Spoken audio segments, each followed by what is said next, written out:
Hello everybody, welcome back to Indiana Kayak Fishing Journal. This past Sunday I got the chance to get out and do some brown trout fishing in a northern Indiana stream. Now the weather really wasn't that nice. It was 34 for a high and kind of overcast, and it was spitting a little bit of rain or sleet or something too for a little bit of the day. But I was just dying to get out and do something, so I just decided to go up and fish for trout. Now if you've seen any of my past trout or salmon or steelhead videos, you know that I really like to fish spinners. That's one of my favorite tactics. You just cover a lot of water looking for active fish, and a lot of times, if you cover enough water, you're going to find some fish to go. Some of my favorite spinners for doing the trout fishing is this little number 2 Vibrax. This is in that red tiger color. Just a great color for trout, salmon, steelhead. They all seem to really like this orange color. The other benefit of this color is when the water's kind of high and off color like what it was this past Sunday, it just makes it highly visible, and you tend to pick up a few more fish when you have something that they can really see good. The other spinner that I really like is this size 6 Panther Martin. This is kind of in a rainbow trout color. It's a lot more natural looking, and when the water's lower and clear, that's pretty much my go-to spinner when I'm fishing spinners. The other thing that I always do when I'm fishing spinners for trout is I always pinch the barbs down. So you can see on this, I don't know if you'll be able to see it or not, but the barbs are always pinched down, especially if I'm planning on catching and releasing fish. Trout just don't do well with barbs like that, and they just unhook and you don't tear them up so much. They just unhook so much easier. The other benefit of that too is in this particular system, there's a lot of pretty small fish, between 4 to 7 inches. If you hook one of those, there's no reason to need to bring that fish to hand or put it in the net. So a lot of times if you just give them a little bit of slack, they'll actually be able to free themselves and they'll just swim away. You don't have to handle them, which is much better for them. You don't have to unhook them, which is much better for them.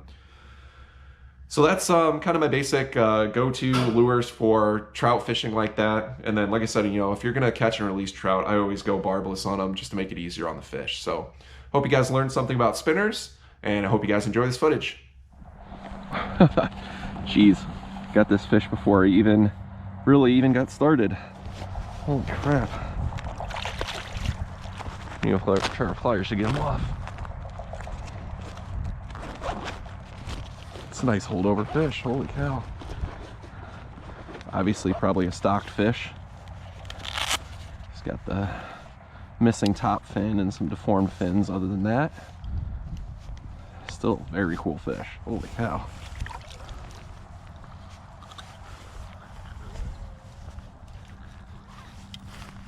Cooperate, dude. I'll get you undone quick here. Perfect. Barbless hooks come right out. Very cool fish. Well, it was already a good idea to start here.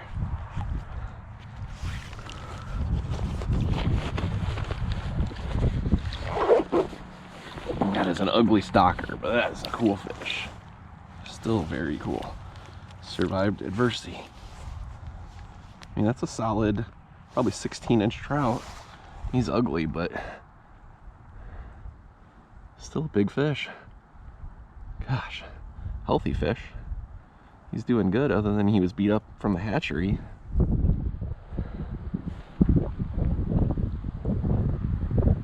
All right, let's get him back.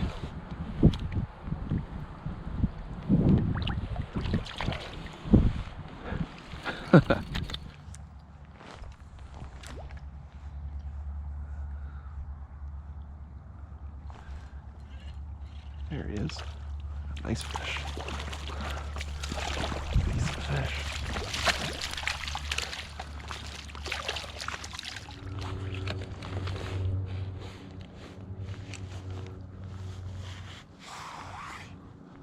Pretty fish. It's almost perfect.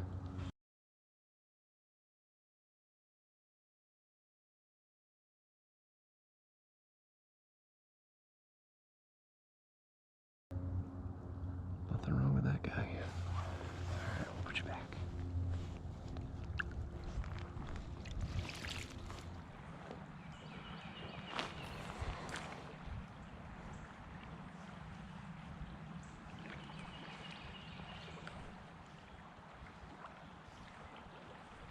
Oh, right there. Holy crap.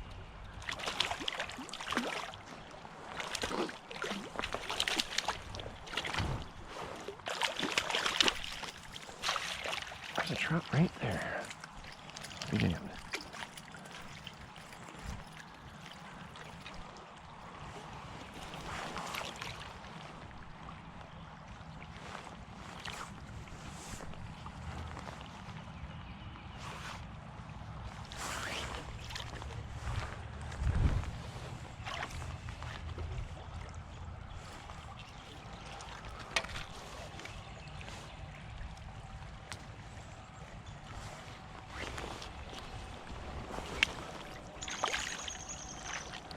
I feel like this might actually be a wild fish.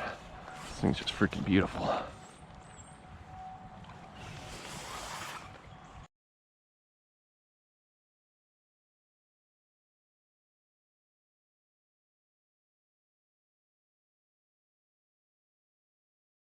Yeah, it looks like a hatchery still.